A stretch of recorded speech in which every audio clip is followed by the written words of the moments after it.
26 ஆண்டுகளுக்கு முன்பு நடைபெற்ற லாக்அப் டெத் விவகாரத்தில் சிறையில் உள்ள காவலர்களுக்கு ஜாமீன் வழங்க உயர்நீதிமன்ற மதுரை அமர்வு மறுப்பு தெரிவித்துள்ளது. கூடுதல் விவரங்களை வழங்குகிறார் செய்தியாளர் சந்திரன். சந்திரன், வணக்கம். இந்த வழக்கின் விவரங்கள் என்ன? வணக்கம். 26 ஆண்டுகளுக்கு நடைபெற்ற லாக்அப் டெத் விவகாரத்தில் சிறையில் உள்ள காவலர்களுக்கு ஜாமீன் வழங்க இந்த மதுரை அமர்வு மறுத்துள்ளது. தூத்துக்குடியில் காவல் நிலையத்தில் விசாரணை கைதி மரணமடைந்த வழக்கில் டிஎஸ்பி உள்ளிட்ட 9 பேருக்கு ஆயுள் தண்டனை விதிக்கப்பட்ட விவகாரத்தில் தண்டனை நிறுத்தி வைத்து தங்களுக்கு ஜாமீன் வழங்க கோரி டிஎஸ்பி உள்ள 4 போலீசார் வழக்கு தொடர்ந்தனர்.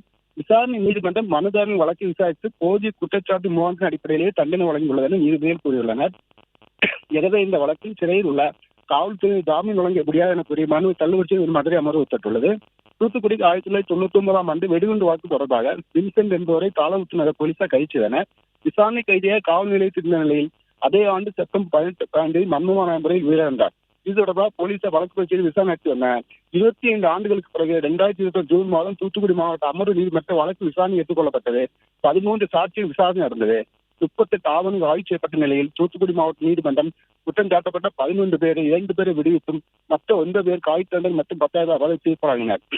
தண்டனை பெற்ற ராமகிருஷ்ணன் என்பவர் சிவகங்கை டிஎஸ்பியாக இருந்தார். மற்றொருவர் இன்ஸ்பெக்டர் பணியாற்றி வருகிறார்.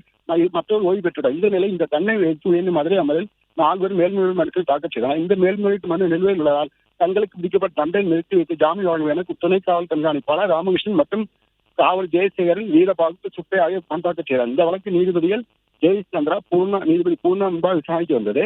அப்பொழுது அரசு தரப்பில் மனுதாரர்களுக்கு தண்டனை நிறுத்தி வைத்து இடைக்கால ஜாமீன் வழங்க கூடாது என கடும் எதிர்ப்பு தெரிவிக்கப்பட்டது. இதை பதிவு செய்த நீதிபதிகள் மனுதாரர்களுக்கு விசாரணை நீதிமன்றம் கடந்த ஏப்ரல் மாதம் தான் தண்டனை வழங்கியுள்ளது. விசாரணை நீதிமன்றம் இந்த வழக்கின் நீதித்தை கருத்தில் கொண்டும் போதிய ஆதாரங்கள் அடிப்படை கொண்டு மனுதாரருக்கு தண்டனை வழங்கியுள்ளது. மேலும் மனுதாரர் மீதான குற்றச்சாட்டு என மிக தீவிரமானது. எனவே இந்த நிலையில் மனுதாரருக்கு தண்டனை நிறுத்தி வைத்து ஜாமீன் வழங்க முடியாத கூறிய மனுவை தள்ளுபடி செய்து உத்தரவிட்டுள்ளனர்.